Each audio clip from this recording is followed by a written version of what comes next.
我说王老汉，你怀里抱着的罐子，难道是皇帝用过的不成？就算是皇帝用过的，咱老李也不是没见过。这东西俺要卖1000块，少1分都免谈。1000大洋的价格，对于60年代的平均工资来说，无疑是天价。1000块，你这个难道是国宝不成？这样吧，先让我开开眼。王老汉似乎有点不放心，不过一想到钱，终于还是一咬牙答应下来。伐逆恨情。看到这4个字，我爷爷面色一阵潮红，差点没把舌头给咬掉。不过他到底是个商人，立马装成毫无兴趣的说道：“王老汉，你还是去别家铺子看看吧，这只是普通的铜钱，收藏价值不高，连鬼佬都不要。”你他娘的是不是想骗我的宝贝？王老汉平时都是老实巴交的，今天的反常举动顿时引起了我爷爷的好奇。王老汉，你先别激动，我给你看样东西，你就明白了。王老汉啊，这铜钱我收了不少，现在囤在手里卖不出去，你来跟我要1000块，这不是开玩笑吗？王老汉不信邪的看了看手上的铜钱，没想到竟真的跟自己的一模一样，顿时嚎啕大哭起来。儿子，老爹对不住你呀，为了这个卵东西，居然把你的命都搭进去了。原来王老汉为了让儿子娶媳妇，打起了自家后山的主意，却没想到儿子陷进了土坑里，临死时就抓出了一把铜钱，偏偏这把铜钱还是废物。王老汉啊，王老汉，你可真糊涂啊！那座山经常出事，不是都死过好几个乡亲了吗？而且山上最多也就几个富贵人家的小土坑，哪能挖出什么宝贝？都怪我失心疯了要去山南耍，这下儿子没了，钱也没了。我爷爷暗暗将山南2个字记在心里，见王老汉也挺可怜的，我爷爷便拿出100块钱给他。王老汉千恩万谢，拿着钱就离开了店铺。刚送走王老汉，我爷爷就快步回到屋里。我敢肯定，这100%就是战国时期秦朝丞相李斯的字体。王老汉家的后山很可能就是李斯的大墓。如果找到了李斯墓，并且挖出战国拓本里记载的青阳尊，那我这辈子都衣食无忧了。虽然盗墓界里有规矩，不懂行的人不能下墓，但我爷爷想了一天一夜，最终还是贪婪战胜了理智。经过了几天的筹备，一行人带着装备，浩浩荡荡的来到了王老汉所说的后山，开始点穴。老李，你说的信息不对，山南阳气很足，如果是大墓的话，不可能定在这里。咱们去山北的小溪看看，我琢磨这大斗在那一块更有可能，那点阴气很重。我爷爷没想到被王老汉摆了一道，很快一行人来到了山北。突然有一个汉子一铲子下去之后，那声音有些不对，好像是碰到了什么坚硬的东西。有发现！只见那铲子勾上来的土散发着一股让人膈应的恶气味，而且那土黑乎乎的，更恐怖的是，上面居然滴着鲜血。有发现！土越黑，下面的斗就越凶，这土能滴出鲜血来，恐怕不好对付啊。李斯的墓哪能不凶？我每个人再加200块，你们给我继续玩。南耙子，墓里的东西我给你3成，怎么样？一言为定，成交。这样一来，大家就算是拴在一条绳子上的蚂蚱，经过不断的挖掘，到了半夜2点多的时候，他们终于打通了这个盗洞。等下去之后，如果出现了鬼吹灯，我们就要马上回来。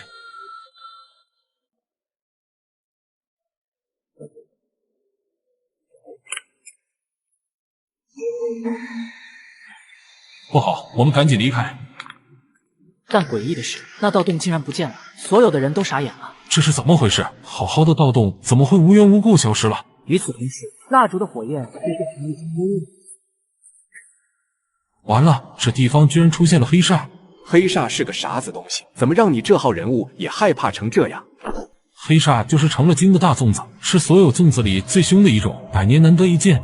刚才下洛阳铲的时候挖出黑血，俺就知道不对劲了。现在蜡烛也变成这样，绝对是黑煞无疑。扯什么犊子！老子看这里也没啥出奇，要扯你们尽管扯呼，等下摸到什么土货，别过来找分。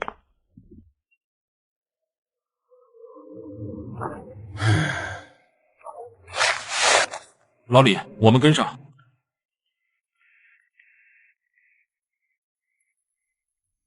哦，我的天，这是什么东西？青阳尊果然在这。但下一秒，我爷爷就发现不对劲，只见在那羊头上有2点红毛，好像是2颗布满血丝的眼睛。但是这件事情他还没来得及说，墓道里就响起了一阵刺耳的声音，那声音就像是纸在刮玻璃一般。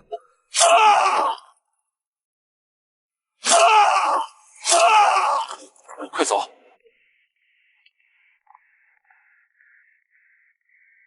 那不是一只黑煞，而是一群黑煞。哪个断子绝孙做出来的墓？这他妈就是一支军队都进不来。这黑煞到底是什么东西？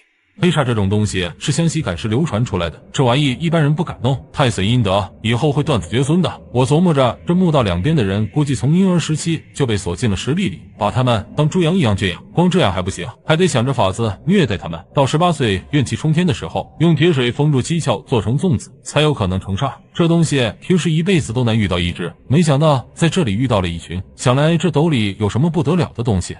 话说完，缓过气来的几个人顿时就生出了贪婪之心。我爷爷摸着那口青羊尊，他越看越觉得心惊动魄。光是那4颗羊头拿出去都能卖出天价。就在此时，旁边一个汉子突然掏出大刀，狠狠插入自己的胸膛，当场送走了自己。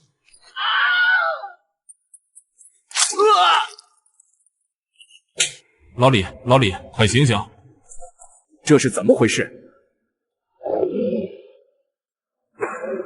老李，咱们这一次算是完了。今天我拼死保你出去，但你得照顾好我家小，不然我拿耙子做鬼也不放过你。闭上眼睛，黑煞就不会攻击你。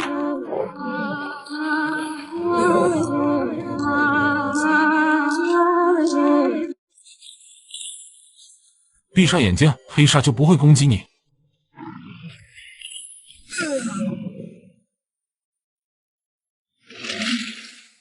也不知道过了多久，一个在山上干活的村民发现我爷爷漂浮在小溪里，赶紧用牛车把他拉到了乡上的卫生院，这才保住了爷爷的命。从那时起，我爷爷就变得沉默寡言起来，成天喝闷酒，古董生意也不做了。在我开始懂事的时候，他就已经变得有些神神叨叨，经常一边喝着酒，一边画着他所见到的那口青羊尊。有时候一天不睡能画个10几张，然后望着画呵呵傻笑。时光如梭，20年过去了，我爷爷因为当年在上蔡县收土货的时候囤积了大量青铜器，顿时一跃成为了百万富翁，在这个圈子里也变得小有名气。但我爷爷还是每天继续喝自己的酒，画着青羊尊。突然，我爷爷像是发疯了一般，死死地指着那一堆纸。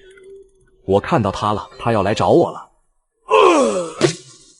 这种神经质的日子让我爷爷本来就很一般的身体很快就垮了，似乎是知道自己时日不多了。一天他带了一个陌生人回家，我后来才知道这个人是律师。然后我爷爷当着所有亲戚的面，把500万的遗产房产证，还有那份战国拓本，以及一堆他画的青羊尊交给了律师。李家的子孙只有找到了这青羊尊，才能继承我的遗产。我那些亲戚都非常气愤，骂我爷爷老糊涂了，但又无可奈何。不久我爷爷就去世了，500万还有那些房产加起来起码有1000万了。但是这件事情很快就被我忘了。爷爷死后，我盘了一个黄金摊位，做起了古董生意，小挣了一笔钱。于是这份遗嘱就被我给抛到了九霄云外。叮当，青岭那边有一批刚出土的货色，卖家着急出手，价位差不多在300万左右。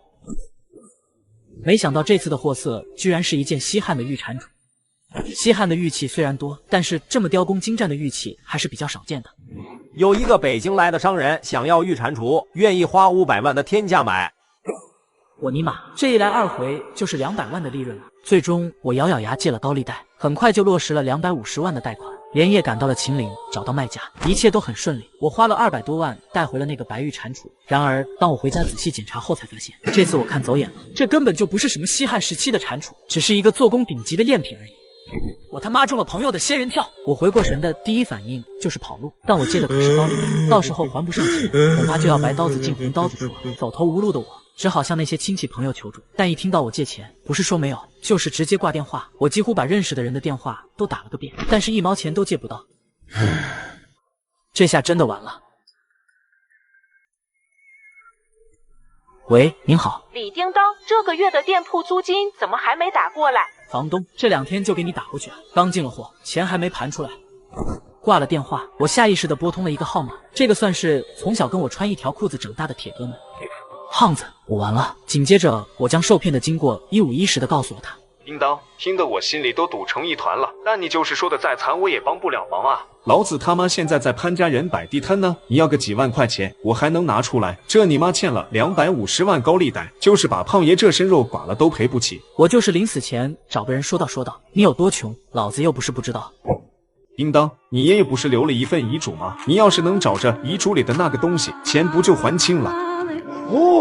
胖子，你给我马上回来，这一票干了。我不小心中了朋友的仙人跳，欠下巨额债务，不得已我只能按照爷爷留下的遗嘱，打算去寻找他口中所说的青阳尊。开始之前，我按照遗嘱上的电话打给了那个律师。您好，我想看看我爷爷的遗嘱。哈哈，你小子总算开窍了，快来我家吧。电话那头传来了略微有些苍老的声音，似乎非常激动。当我赶到那个律师的家时，对方已经等在了门口。你是叮当吧？小时候我可抱了你好多次，不过你应该也记不得我，叫我明叔就可以。我有些拘谨地走进了屋子，来到这里之后，突然发现有些难以开口。毕竟现在盗墓是杀头的大罪，如果对方把我给卖了，我这辈子就完了。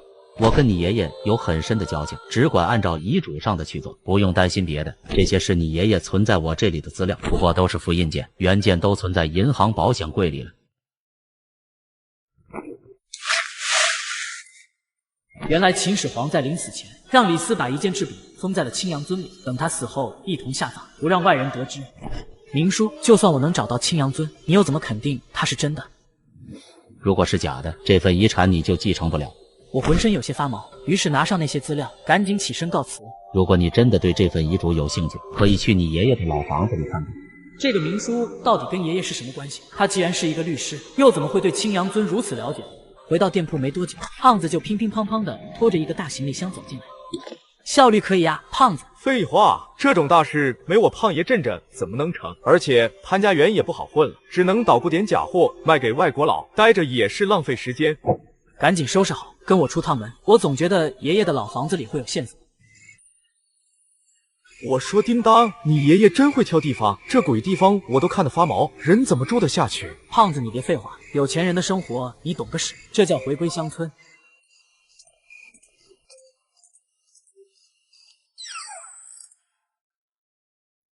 叮当，你这没良心的孙子，没事也不来打扫打扫。说不定哪天你爷爷回魂要睡个觉什么的，这乱糟糟的怎么睡？赶紧给老子干正事儿！这屋子可不小，快找找看有什么线索。得，我从3楼开始搜，你从1楼开始，等下我们2楼集合。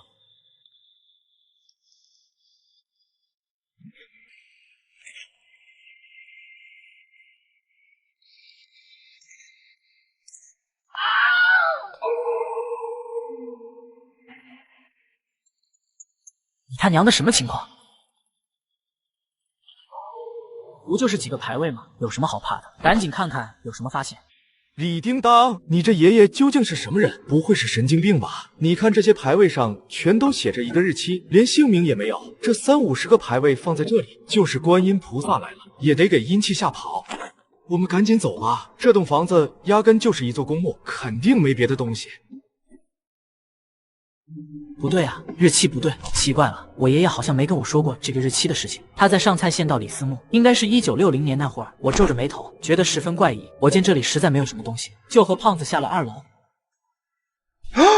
叮当，你爷爷是专门做死人生意的吧？怎么堆了这么多鬼东西？这屋子还能住人吗？我心头也有些发虚，不过还是强撑着一口气说道：“赶紧找线索，这些东西说不定是故意扰乱我们视线的。”叮当，这2楼楼顶怎么这么低？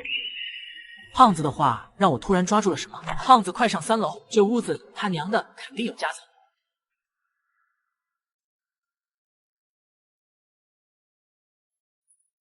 果然有夹层。谁？果然有夹层。谁？叮当，咱们是不是被人盯上了？这家伙自从我们进来后就在屋子里晃悠。知道我来这里的人只有一个，难道是明叔？胖子，把家伙抄出来，我们先回去。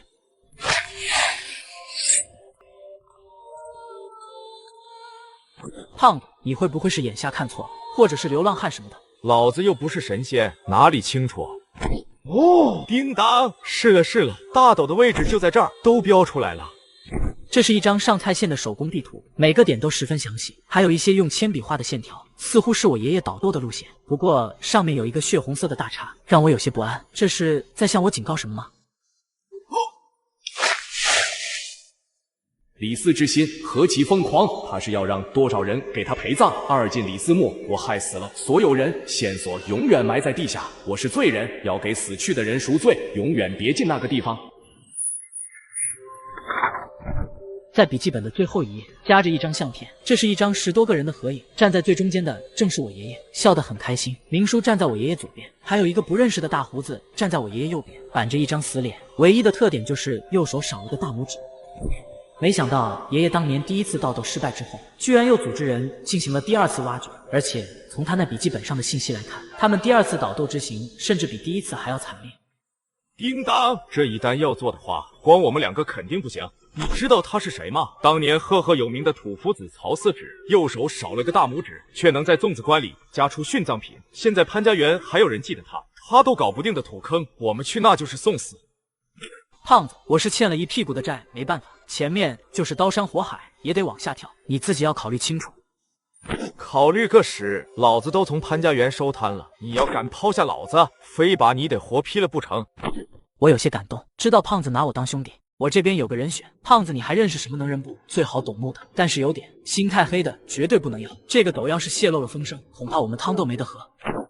我倒是认识一个好手，道上人称他陈坨子，在潘家园也算是个颇有信誉的人物。这人望气的功夫不错，最重要的是精通很多个朝代的文献。按他的话来说，就是没有他看不懂的东西。好，这个是必须的，还得有几个好手来。那行，我明天就回潘家园一趟，物色几个硬杆子，到时候我们就在这边集合。你趁着这2天多研究一下，那份战国拓本绝对不一般，说不定你一个发现就能救大家一条命。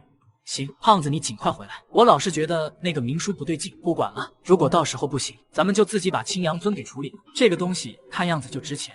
这一个晚上我老是觉得心神不宁的，我和胖子在老房子遇到的人影会不会就是明书？毕竟只有他知道我会去那栋老房子，他到底有什么目的？第2天一大早，胖子就去潘家园那边召人了。我犹豫再三，在心里罗列了一下，还是决定去找一个人。李叮当，找我有什么事？你有没有办法弄到武器？别急，听我说，有一单生意，事成之后有20万，甚至更多，不过危险性很高。20万？你别急着给我回复，我直接跟你说吧，这次要下一个大墓，而且成功几率不到50%。到了晚上的时候，王元朝果然来找我了。可以搞到2支54式手枪 ，AK 的话5把之内都可以弄到，杀伤力不成问题，就是装弹慢。那就要2支54式手枪，2把 AK， 炸药包你能搞到吗？到时候说不定要用上。3万块，炸药包我可以自己做，买到火药就行。好，你先联系好人，我明天把钱给你。李叮当，如果这事成了，但我回不来，就把我那份送回家，不然会有人找你的。放心吧，要是能成，我还在乎这点钱。叮当，这位就是我给你说的陈坨子。鄙人姓陈，叫我老陈就得。王元朝那边估计准备的差不多了，再晚点，我们随便10多点东西就马上出发。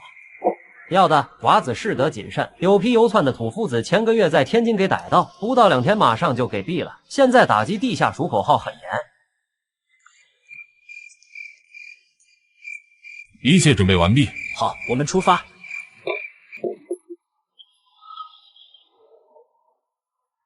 娃子，咱到底去哪儿盗斗？现在可以说了吧？大家好合计合计。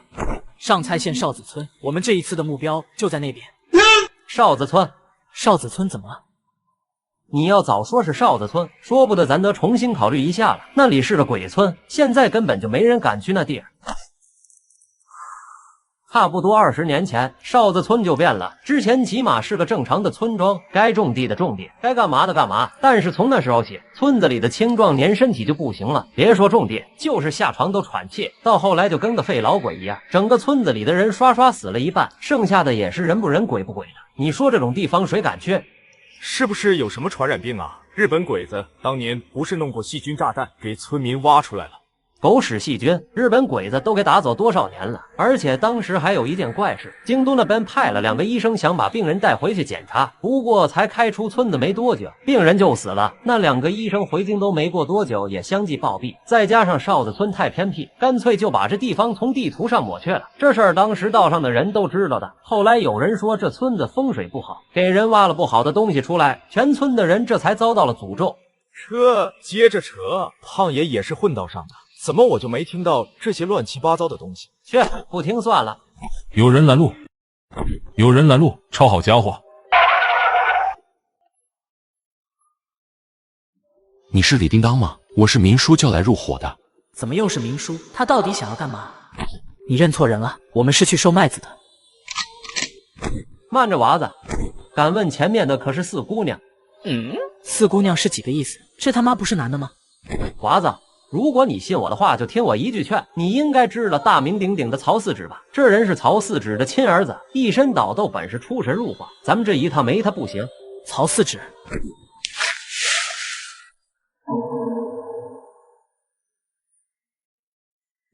如果去掉胡子的话，两个人还真挺像。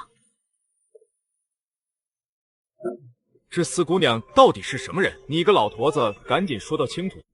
这人什么来头，谁都不清楚，只知道他是曹四指儿子，因为生的秀气，所以道上都叫他四姑娘。他自成一派，手指头坚如钢铁，一身双指探龙穴的功夫无人能及，据说早就超过了他爹曹四指。好，既然这人现在没露出敌意，我们就先一同行动。不过大家都留点心。车上多了个陌生人的感觉非常怪异，但四姑娘却一直睡在椅子上，丝毫不怕我们突然捅她一刀子。这一趟足足开了将近3个小时，车都快颠散架了。我们终于来到了上蔡县，前面的路完全都给这些枯枝烂叶堵死了，车开不了。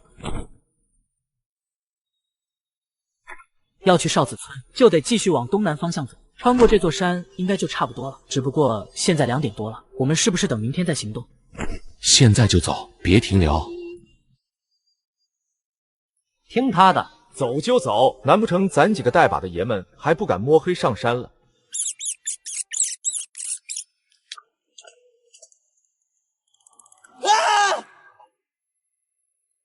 叮当，别动！就是只老鼠，瞧你那怂样！我刚才还以为是什么古怪东西呢，呵呵，真他娘的恶心！鬼村应该要到了。一路走过去，我们见到有野猪、山鸡几种动物，不过这些动物似乎是得了什么病一样，哪怕是我们走到旁边，也只是挪动了几下。这他娘的不会真有传染病吧？你说这小山丘的树木这么茂密，想必是野兽病死当了肥料。先离开这里吧，这小山我觉得不对劲，我们到了村子里再说。不过越想离开老天，偏偏不让我们如愿。我们在这些茂密的树丛中迷了路，走了几圈都没有走出去。先休息一下吧，胖爷实在是撑不住了。老陈、元朝，你们2个也休息一下吧。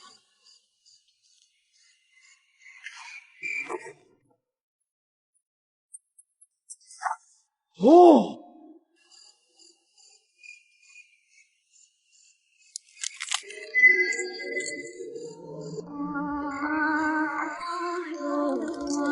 胖子出事了，快他妈起来！胖子出事了，快他妈起来！水，滚！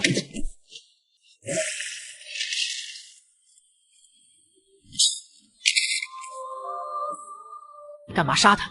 别激动，这老太太已经不是人了。这应该是哨子村的人，这些人就跟疯子一模一样。刚才发起狂来2个壮汉都顶不住啊！天哪，这个村子里到底发生了什么？我操！娃子，我们真的还要去吗？如果整个哨子村的人都是这样，我们就算带枪进去也是找死。村子里的人还算正常，不会这样。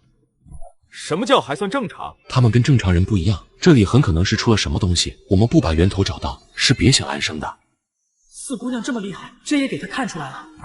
我要知道你爷爷留下的关于李思慕的全部资料。你说的8、9不离10了。当年我爷爷第1次下墓的时候遇到了黑煞，他们第2次来的时候是从另外一条道挖进去的，不过最终就我爷爷还有明叔2个人走了进来。地图在这里。这个斗居然是李思慕，如果我们真能摸出1、2个东西，那么这辈子就安逸了。驼子，你激动什么？毛都不知道就在那里瞎扯。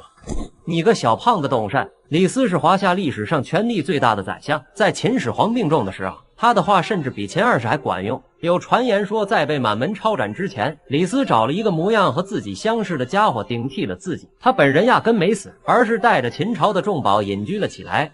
先去村里面看看吧。这个墓既然在邵子村里，不管怎么样都要去村里看看的。我们随着四姑娘穿过了山，足足走了2个多小时，终于来到了山后面的哨子村。这个点的哨子村一片死寂，只剩下一些狗偶尔吠几声。老乡开门，我们是好人。老乡，你身体有什么不舒服吗？我们是京都来的医生，给你们看病来了。没用了，人都要死了，还看个啥的医生？胖子，你试着把那盆水拿开。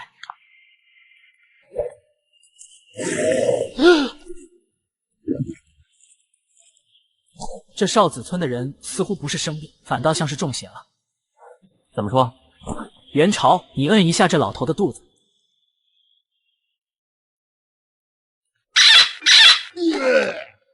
你看，他根本就不口渴，但是却一直在抱着脸盆喝水。我们刚才在山里看到的那个老太太也是这样，好像一没水喝就会发疯。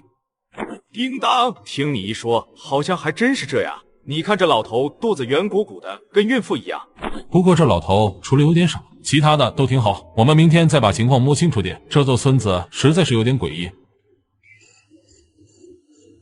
这一次我睡得无比沉重，我感觉自己仿佛置身于烈火之中，口干舌燥，嗓子都快冒烟了。我猛地坐起来，抓起包裹里的水壶，就咕噜咕噜地喝着水。不过那种干渴的感觉却只是稍稍减弱。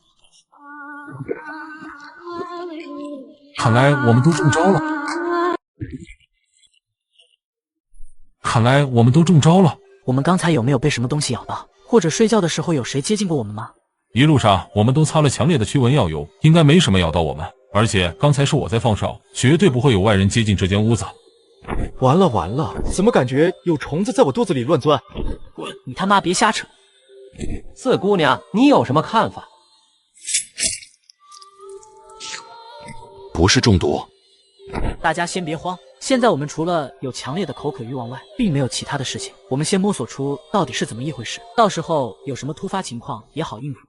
妈呀，又口渴了！这他娘的，再喝下去，老子的肚子都要撑成个水球了。等等，胖子，你强行忍一下，先别喝水。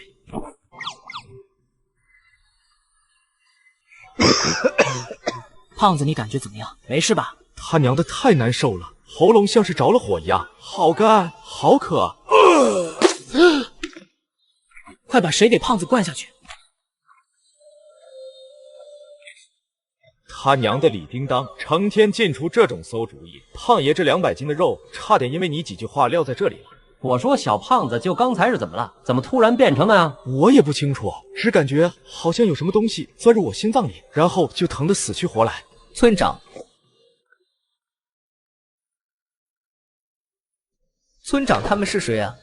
他们都是外乡人。此时的老头神采奕奕的，哪里还有昨天那副痴呆的模样？老人家您没事吧？昨天找您聊天的时候，您一句话都不搭理我们。没事，有些时候脑袋迷迷糊糊。你们这些外乡人来哨子村做甚哩？我们这地儿将近几10年可都没来外人了。你们村里的怪病是怎么回事？我们是上面派来专门帮你们治病的。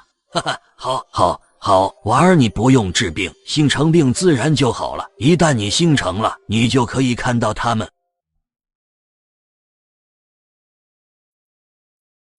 这老头是在装疯卖傻吧？要不要把这老头绑起来一顿鞭子？什么东西都问出来了。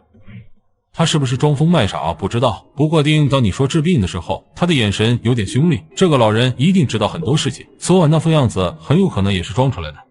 我们先摸摸这个村子的底吧。我们背上包裹出门，一路上我们发现这个村子似乎也没什么特别之处。你们有没有嗅到一股淡淡的血腥味？这里死过人，而且绝对不少。的确有点不对劲，村子里一下来了好几个陌生人，这些村民怎么都一副熟视无睹的样子？这个村子绝对有问题。我们再去那边的院子看一下吧，一定会有什么线索的。我就不信这座村子里的所有人都神神叨叨。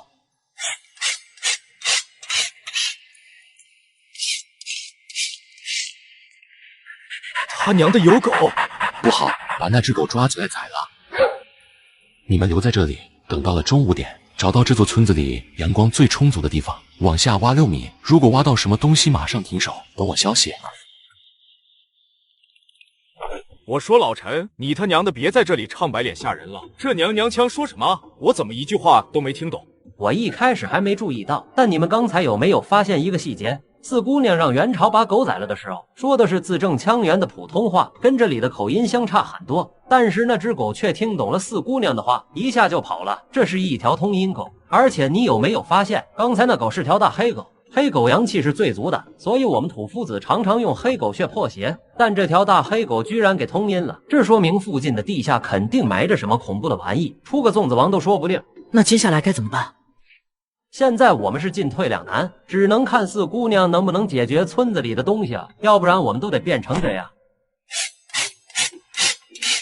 一直等到了中午，我拿出地图看了一下，终于在村子里找了块没有被大树和房屋遮蔽的光照地方。这个地方也是我爷爷在地图上标记的一个位置。你们看这里的土好像被翻过，要不然就在这里开挖。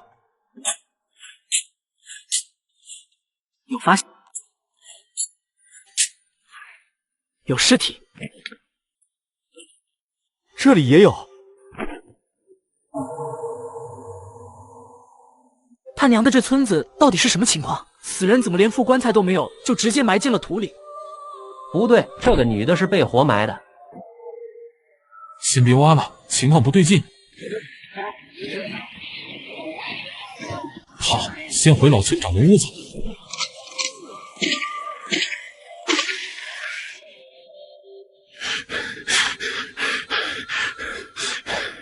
这他妈整个一群疯子！绝不是疯子那么简单。如果他们是疯子的话，应该会一直无视我们，或者一直攻击我们。我猜可能是我们刚才挖地的时候触碰到了什么禁忌，有人下令让那些村民来攻击我们的。我们该不会被四姑娘耍了吧？按道理说他是曹司指的儿子，对这个木种应该比我们要熟，但他刚才让我们去挖土，引来村民围攻，分明是想害死我们啊！给耍了也没办法，哨子村的门道只有四姑娘了解。你们有没有注意到，我们这个病发作的时间越来越短了？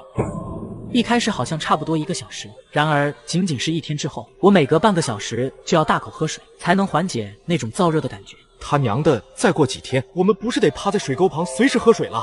想要解决身上的问题，那就先要找到当年我爷爷他们挖出来的东西。你的意思是我们自己动手去打盗洞，找李斯的墓吗？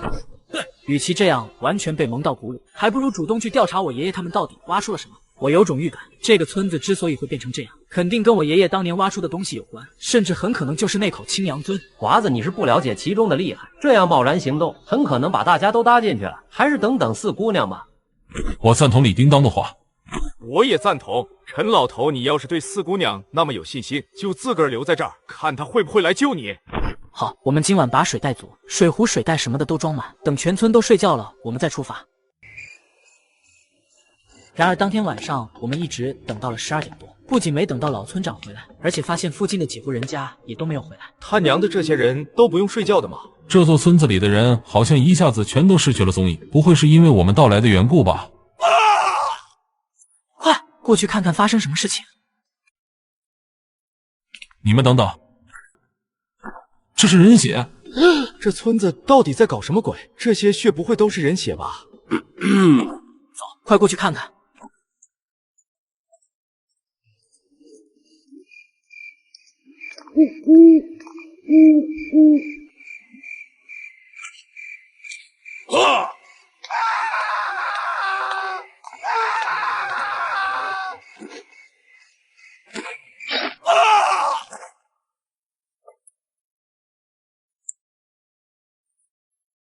黑猫开路，这怎么越看越像是苗族的回阳记？可这里明明是河南啊！完了，我知道了，这些村民之所以变成这样，是因为被蛊虫所控制，他们是在用血来饲养这个坑里的东西。什么回阳记？你这老头他娘的说清楚点！这是苗族人特有的一种仪式，苗族家家户户都养蛊，每隔一段时间，他们就会用活人当祭品，杀人放血来饲养族里的蛊虫。这玩意太过邪门，在明清时期就逐渐绝迹，这个都估计跟苗族脱不开关系。叮当，这个坑里不会埋着什么喝血的大粽子吧？你看，从刚才放的血，起码也有几桶了。如果真是织成了精的粽子，我们他娘的什么都不用想了，赶紧跑路吧！那不是四姑娘吗？她在干嘛？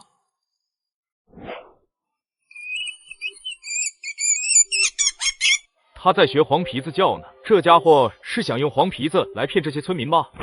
在四姑娘叫声的引诱之下，他怀里的黄鼠狼也嘎嘎嘎的嚎叫起来，而那些村民则仿佛是受到了巨大的挑衅，他们疯狂地朝着四姑娘扑过去。我把他们引开，你们将土里的东西刨出来，再晚就来不及了。怎么办？咱们挖还是不挖？不能挖，一旦挖出下面的东西，咱们必死无疑。四姑娘很可能是让我们先送死，她自己捡现成的。我现在脑袋也是一团乱麻，恨不得扇自己2巴掌，让脑袋自动出现一个抉择。思索再三后，还是咬咬牙说道：“哇，这哥们都拿命在拼了！如果这他妈是演戏，那也没办法。”我这辈子就没见过这么恶心的场面！李叮当，你这畜生，快过来，把点给我标好！要是标错了，胖爷非得弄死你不可！就是3具尸体这里，快开挖！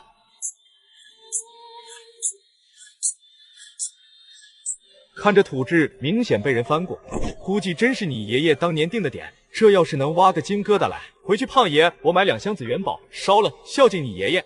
滚！速度加快点，别在这磨磨唧唧的。快，有人过来了。我上去对付那村民，你们继续挖。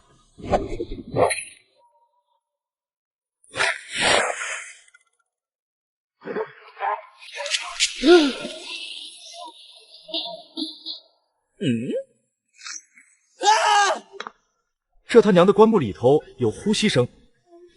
胖子，你背后有个小孩。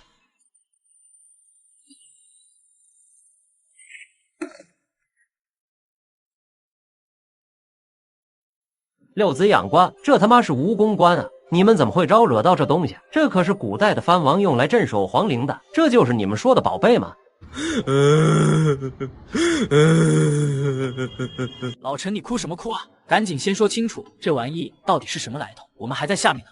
娃子，千万不要碰这口棺材，碰了就死定了。哨子村的村民杀人杀动物，就是为了放血养这口棺材。棺材里装的是人骨，现在还活着。蜈蚣棺最早出自于苗族，他们用活人做母体，然后把骨养在活人的胃里，并入棺材里封存。每年都要用新鲜的血液来浇灌，浇灌上100年以后，所谓的蜈蚣棺才能成事。这么说，我们感觉到口渴也是中了蛊。我们把这玩意给烧了，身上的蛊会不会走？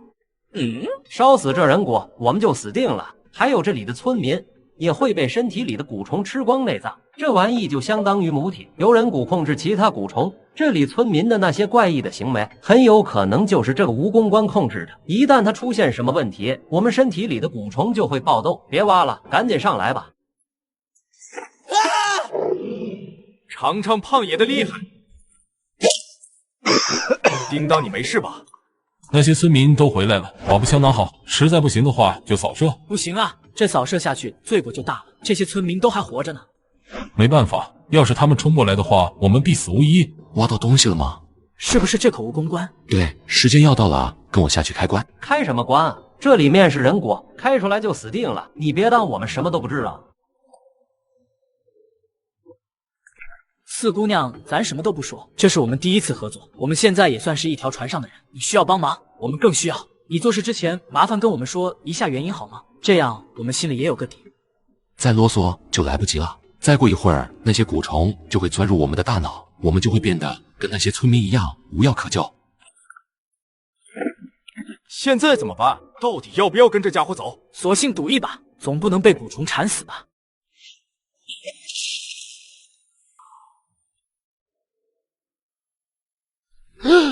这具尸体到底是用来干什么的？谁他妈的这么丧尽天良？2个人头，3、4具躯体，还有手臂。老陈，这种东西就是蜈蚣棺里的尸体吗？娃子，这个你得问四姑娘。我只是听过蜈蚣棺的一些传闻，并没有真正见过这玩意。但此时四姑娘神色很凝重，似乎是在等待着什么。我们要等什么？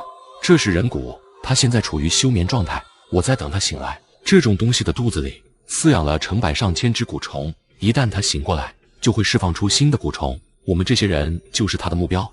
这种东西是怎么控制那群村民的？哨子村村民的怪异行为，恐怕不止被蛊虫控制那么简单吧？这种人骨跟狼一样，有强烈的领地意识，进入哨子村的人都会被当成攻击目标，所以哨子村才会变成鬼村。而这也是蜈蚣棺最可怕的地方，它就仿佛瘟疫一样，在范围之内无人能避免。而你说的那个问题，其实就是一种简单的控制了。什么简单的控制？体内的蛊虫钻入大脑之后，人就会失去大部分意识。这些村民只有简单的痛苦或者不痛苦2种感觉。当他们发现只要把血倒进这里，他们身上的痛苦就会减轻后，便慢慢学会了这么做。这么多年来，便形成了这种仪式。这个倒是有可能。把一口具有领地意识的蜈蚣关葬在这里，李斯为了隐藏住自己的墓，也算是下足了血本。这玩意接触到生气，要活了。别动，这是母体，动了我们都得完。你们用红外线灯照一下地上就明白了。这他娘的什么东西？都是透明的吗？这就是从蜈蚣关里爬出的蛊虫，这种东西近乎透明，而且它爬到你身上的时候，表面就会分泌一种粘液，让你皮肤毫无知觉，然后从你身上有洞的地方钻入你的体内。我们就是这样中招的。这些蛊虫差不多在2天左右就会钻进我们的大脑，到时候我们就会变得有些怪异。虽然性命无忧，但是在某种意义上，我们就不能称之为人了。这也是这里被称为鬼村的原因。从这里出去的其实都是活死人。如果我爷爷当年来了这里，那他是否出去的时候已经中了蛊？联想到这些年来爷爷的怪异表现，我突然有种毛骨悚然的感觉。我爷爷一方面立下100万遗嘱，逼迫我们李家的人去追寻这个线索，一方面又在笔记本上写，让我们别调查这件事情。难不成我爷爷已经给蛊虫控制多年，变得精神分裂了？还有明叔，他到底还是不是人？毕竟他也来过少子村。有毛！他娘的，这人骨长出黑毛来了，难道要变煞？四姑娘，等会儿这黑毛都长出来，子弹头可就打不进人骨的身体了。现在还不动手，你是要害死我们吗？四姑娘，等会儿这黑毛都长出来，子弹头可就打不进人骨的身体了。现在还不动手，你是要害死我们吗？就是现在，快！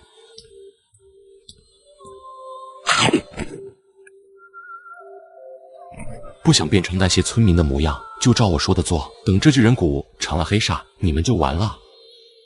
照他说的做。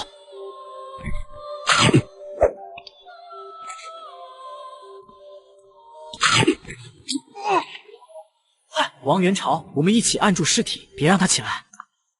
胖子，你他妈快点，别在地上滚啊！快点，要压不住了，这东西要完全尸变了。老陈，快动手啊！我不这样做，我觉得这可能是四姑娘的阴谋。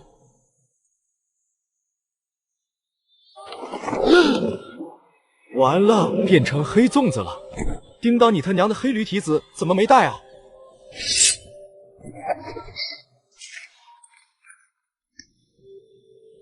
没想到这竟是铁齿，这是古代高手才敢用的武器。这玩意看起来怎么像是日本忍者用的东西？铁齿就是从唐朝时期流入日本的，被日本人称为三股叉。这武器1寸短1寸显，而且携带方便，后来反而给擅长刺杀的日本忍者用的炉火纯青。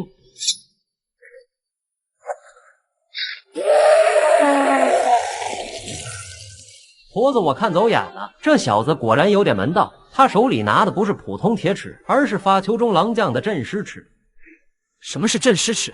镇尸齿的历史和摸金符一样悠久，上面刻有驱鬼镇尸、百无禁忌8个大字。据说只要带上这对铁齿，在墓里不但可以防身，还可以克制各种各样的粽子。只要这玩意是真货，咱们必定有救。在镇尸齿的作用下，人骨的毛全都缩回了体内，而他挣扎的力量也越来越小，最后又重新进入了休眠状态。立刻把棺盖封上，这东西我镇不了多久，再让他闻到人的气味，我们就完了。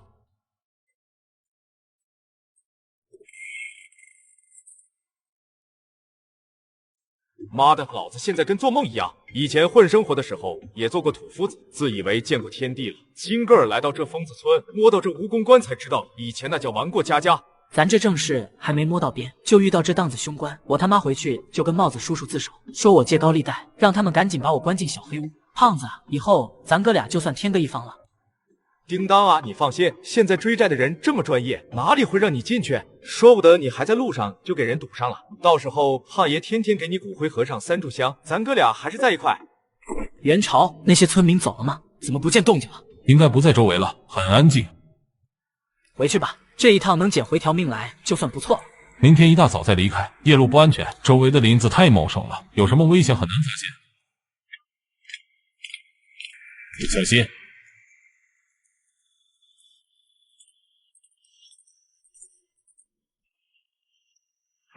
真他奶奶的邪门！这里上上下下都透着一股诡异的气氛，莫非真是那蜈蚣关改变了这里的风水，生出来的人都是傻子、神经病不成？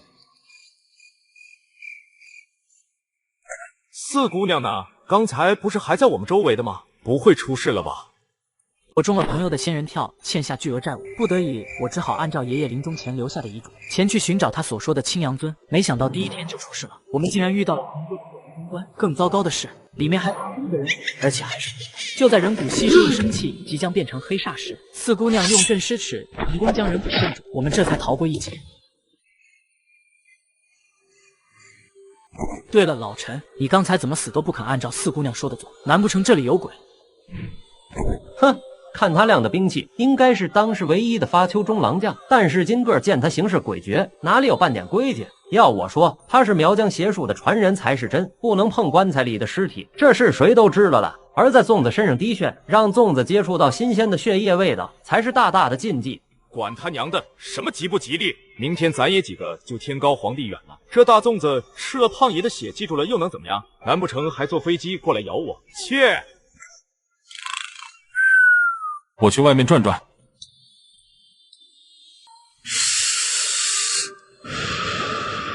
此时我毫无睡意，我看着我爷爷留给我的那一张相片，呆呆地坐在床上。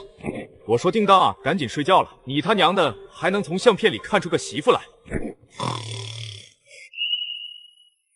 相片，我眼睛的视线落入了那张相片中，突然之间，我看到了一个人，只是一眼，我心中就泛起一种极为强烈的熟悉感。胖子，快起来！元朝你也回屋！赶紧抄家伙，先把那老村长抓起来拷问一下再说。咱差点被这死老头耍了。什么情况？我说叮当，你他娘的说清楚点，别整得我莫名其妙的。快，先出发，把那老头抓住先，我怕他溜走了。胖子，先把这老头给绑起来，我看他还怎么装疯卖傻。我问你一句，你跟李卫国什么关系？你他妈给我老子继续装，死到临头了，知不知道？我再问你一遍，你跟李卫国是什么关系？要不要我帮你把你的位置指出来？原来这老头根本就不是什么老村长，他是当年我爷爷盗墓团队的成员之一，老金头。我爷爷在相片背后用铅笔写了每个人的名字。你个老东西，怎么不去漂亮国演大片？少子村的村民都是被你洗脑了，赶紧给我1510的道出来，要不然胖爷今天就让你知道花儿为什么这样红。哈哈哈哈！这么多年过去了，竟然还有人追着这里不放手。李卫国是你什么人？为什么你会有这张相片？他是我爷爷，把当年的事情跟我们说清楚吧，要不然对谁都不好。我们只要一个答案，说出来咱们就井水不犯河水，要不然我不介意做一些事情。你们不该来这里的。为什么这么说？这是一座被诅咒的陵墓，谁进去了都不会有好下场的。当年一行20多个人，全都是道上出名的土夫子，个个身负绝活。曹四只把穴定在这里，挖开的时候就让我们沸腾开了。开挖的时候，我们挖到了一个青铜盒子，在里面放着一件保存完好的金缕玉衣。单独是这一件东西出手，每个人都能富贵终身。但当时大家都被猪油蒙了心，单纯一件金缕玉衣是不能满足所有人的胃口的。于是我们继续开挖，然后就遇到了那口蜈蚣棺，就是今天那口棺材。当时曹四只说这里不能再挖了，再挖必出大事。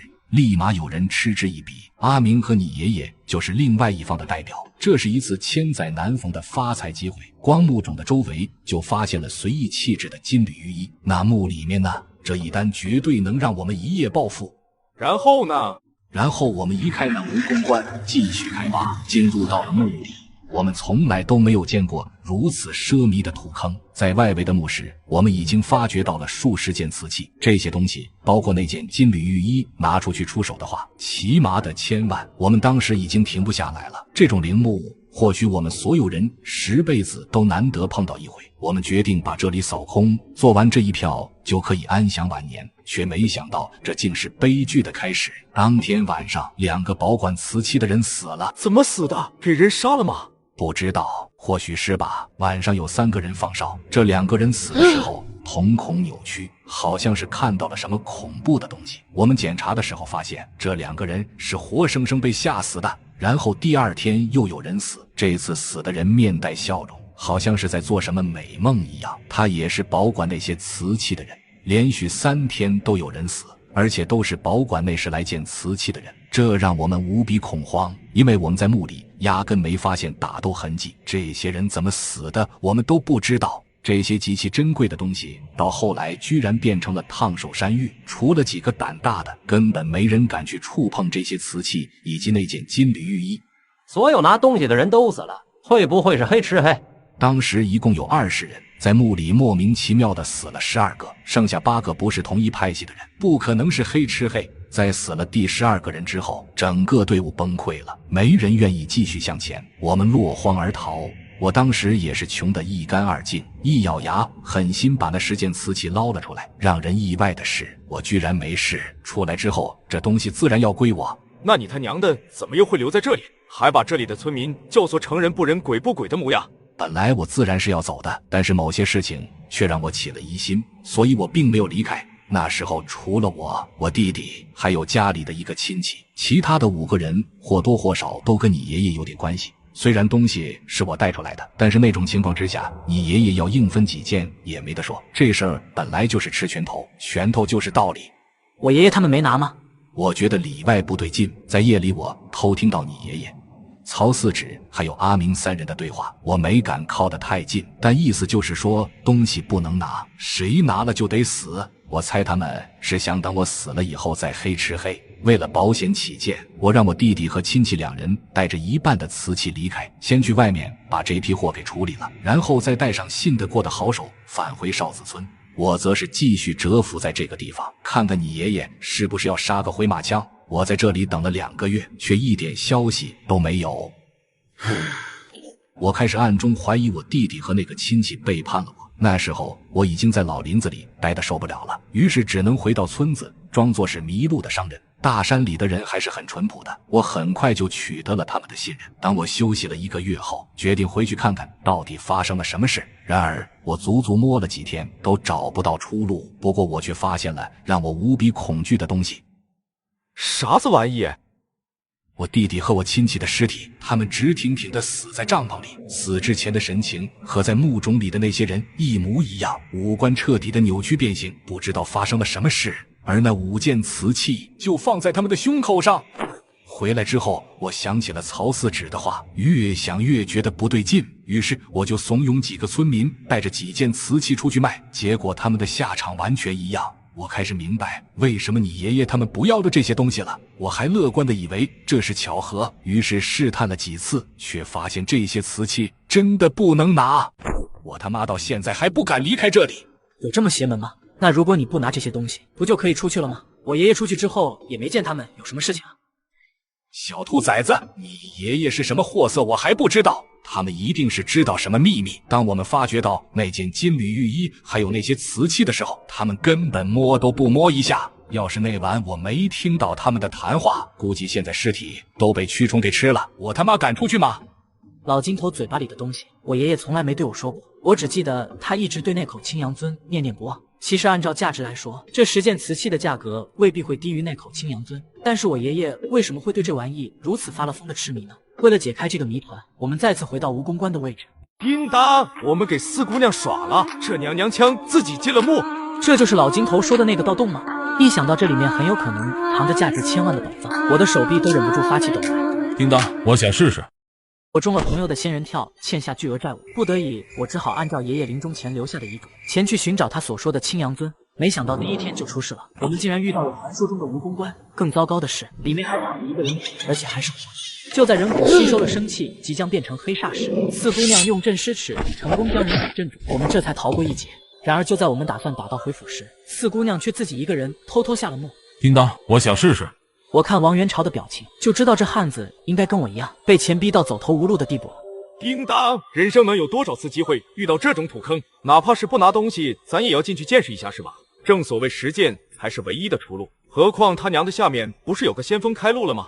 陈驼子没有说话，似乎也是默认了。胖子，元朝，我们丑话说在前面，这个斗不管是从我爷爷那留下的线索，还是按照老金头的话来看，都不是那种普通的古墓，一切都要小心为上。在我们没有充足的把握之前，一定不要去碰墓里的东西。得了得了，你他奶奶的怎么比我妈还啰嗦？我也要下去。要下去你自个儿行动，胖爷怕你这老东西使绊子。你们这么多人，难不成还怕我一个糟老头子不成？而且我去过一次，哪些地方有危险，也可以给你们示警。胖子闻言脸上露出一丝杀气，一起走吧，你可别坑我们，说不定下去之后能找到什么有用的线索。我们打开手电筒，进到了蜈蚣关后面的盗洞。这条盗洞怎么这么奇怪？娃子不懂了吧？周围全是流火坑，一旦挖到洞里的所有人都得死。要不然你以为我们为什么要花那么大的力气打出这条盗洞？走了足足有20分钟，我们才到了尽头，从洞口钻进了墓道。这是一条铺着青色砖块、4、5米高的墓道。古代的墓能有这么高，已经算是非常豪华。墓道前方是2扇大门，此时已经被人打开了。只见2扇门上都写着4个相同的小字：擅入者死。这是李斯的字体没错，这个墓室有8、9跟李斯有关系。这2扇门起码有几天经过。老金头，你们当时是怎么把这扇门弄开的？这种门叫铁环石门，在最下方有一枚铁环，只要把工具伸进去，勾中这枚铁环，费不了多大的力气就可以开门。随后我们一行人从拉开的那道门缝里钻了进去。果然是战国墓，方方正正，大气恢宏。以驼子我来看，这座墓在战国里都是顶级的。我可查过不少战国墓的资料，但绝没有一座墓如此夸张。快看墙壁上的浮雕，娃子你也把把眼。我抬头望去，发现墙壁上有浅浅的雕刻痕迹。只见一个长着人的身体、羊的脑袋的怪物，手里正握着一把巨大的镰刀。他奶奶的！叮当，你来这边看看。这座墓的墓主人一定是变态。你看这幅画，羊头妖怪从女人肚子里掏出婴儿，然后吃掉。这种浮雕在古时候非常流行，就像现在的个人传记一样，用来记述墓主人生前的英雄事迹。比如蔺相如完璧归赵、廉颇负荆请罪的故事，都是考古学家从战国墓里找到的。但眼前这些浮雕到底想表达什么意思？把杀人当英雄事迹来传颂？这他娘的！李斯生前不会就爱干这些吧？哈哈，这只是开始而已。接下来你们会知道这座墓的主人究竟有多么的变态。算了，不管这些了。无论这座墓的主人是李斯还是其他人，大家既然都下来了，当然要继续前进。他娘的，这间墓室怎么这么多门，而且都一模一样？我们究竟应该往哪个方向走？这地方不会是个迷宫吧？老金头，你们当初是怎么走的？本来你爷爷准备兵分几路，但是给曹四指阻止了。最终大家商量，干脆就直来直去，一路做好标记，这样出现意外也不至于连退路都没有。这个办法我也是赞同的。这座墓实在是太大了，墓室一间接着一间，犹如无数个9宫格拼在一起一样，而且每个墓室里都有门，估计一步走错就进了死循环。不行，你们当年死了那么多高手，鬼知道选的那条路对不对？说不定就是选错了路才会死人。叮当，他是从那里走的。你是说四姑娘进了这扇门？是不是真的？你怎么看出来的？老金头，你别唧唧歪歪。元朝兄弟可是跟越南人干过仗的，以前就是侦察兵，跟踪和警戒都是他的绝活。你还敢质疑？你穿什么颜色内裤，他都能调查出来。老金头，如果曹四侄子走的是这条路，我们要不要跟着他？跟，这人敢单枪匹马下来，肯定有通天的本事。只要确定是这条路，我们绝对要跟着他。我总觉得曹四指当年隐瞒了很多东西，只是他没说而已。说不定他儿子知道底细。灰山是往这里扬的，绝对错不了。好，那就走这里。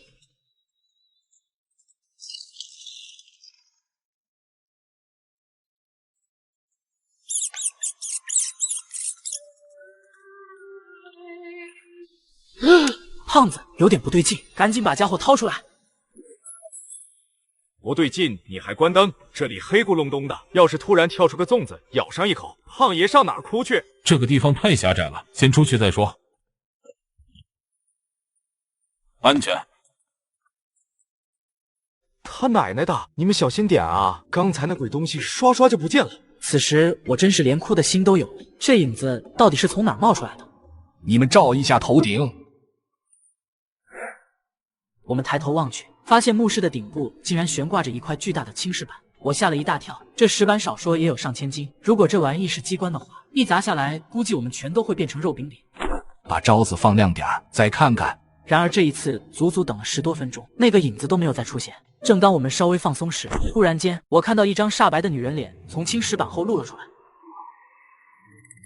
妈呀，女鬼！挨千刀的小胖子，你是想害死我们吗？这是玄关，战国时期似乎没有这种风俗吧？玄关是什么东西？古人崇尚轮回，人死后就得入土为安，因为只有灵魂安息了，才能重新投胎做人。所以在商周时代，为了惩罚犯人，特别发明了一种酷刑，就是将死者锁上镣铐，装在棺材里吊着，这样棺材永远接触不到土壤，死者也永远不能转世投胎。不过这种酷刑只短暂出现过几次，后来就没有什么记载了。李斯的墓里怎么会出现这种手法？这具女尸不对劲，一张脸可以保存得这么完好，几乎是前所未闻。我怕这是个粽子。这块石碑上面有字。爱妻蔡氏之墓，李斯真是个疯子不成？把自己的老婆都杀了，他究竟想干嘛？我说他奶奶的，这李斯到底是个什么情况？史书上不都说这家伙是谦君子，国家栋梁吗？也没说他是个疯子。这下面还有字，我先看看。奇怪啊，考古学界不是都出了小篆字典了吗？而且小篆算是古代字体里最好读的一种，我怎么看不出名堂来？不仅是这里，在别的地方也一样。我们当年在几个偏墓室里都发现了这种看不懂的小篆文字。队伍里一个文字高手说，这些小篆都被加密过了，很可能是李斯害怕有人发现这座墓，从这些文字上知道什么。这些文字我只能读懂一小半，大概的意思是，李斯的发妻无意中撞见了他的秘密，为了防止秘密泄露，李斯忍痛杀死了相伴自己几十年的妻子，死后还将妻子的尸体装入玄关，葬在这里，这样他的灵魂永远都会被禁锢在棺材里，再不会说出秘密。我突然想起了爷爷临死之前对那口青阳尊的着迷，青阳尊会不会就跟那个秘密有关？咦，他娘的后面也有字，老陈快过来认认。只见上面有4个血红的大字，这4个字几乎占满了一整个石碑，擅入者死。我们当时拿走那时来建瓷器的偏墓室里也写着这4个字，之后就开始有人莫名其妙的死亡。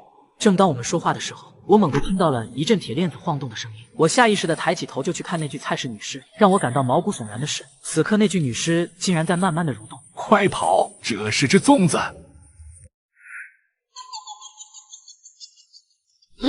快跑，这是只粽子！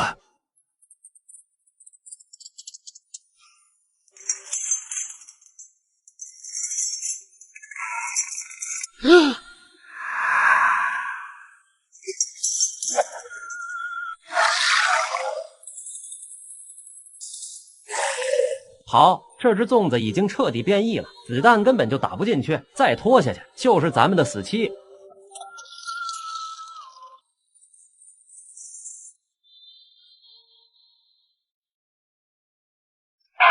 先停一下，别跑了，胖爷，我跑不动了。你们有没有发现，我们现在这个位置很不对劲？我看了一下周围，这里是4面环墙的楼梯，一眼望下去深不见底。我们刚才跑了5、6分钟，按理说也跑了100米了吧，但是此刻居然还是深不见底。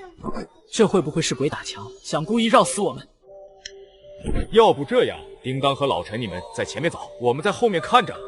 这确实是一个妙招。如果这里是一个螺旋形的阶梯，那么我们在前面走，很快就会消失在胖子的视线里，绕了一圈之后，还会回到胖子身后。继续走啊！怎么他娘的还能看到你们？这楼梯不会真一直向下吧？我吓了一跳，难道这不是鬼打墙？如果这条楼梯真的一直向下，那么我们现在所处的位置就有点可怕了，应该到了一个非常深的地底。我回过头，远远望过去，还能看到胖子提的那盏应急灯所发出的光亮。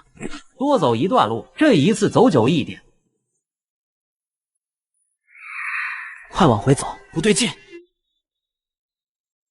先停一停，娃子，你有没有发现，那灯光从我们往回走到现在，似乎还是那副可见可不见的模样？我们这3、4分钟好像是白走一样，距离一点都没拉近。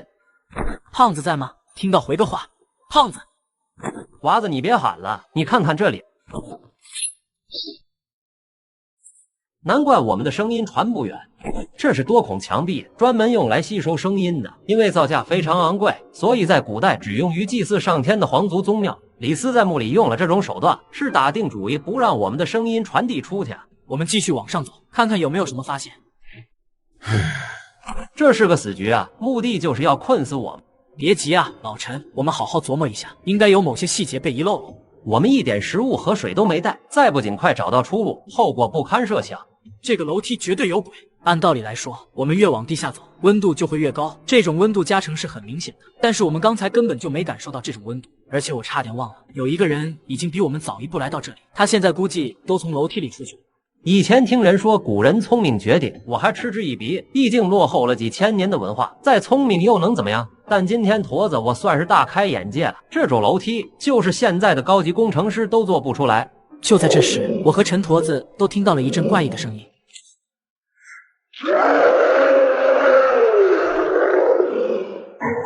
那女士爬进楼梯里了。好，快往下面跑。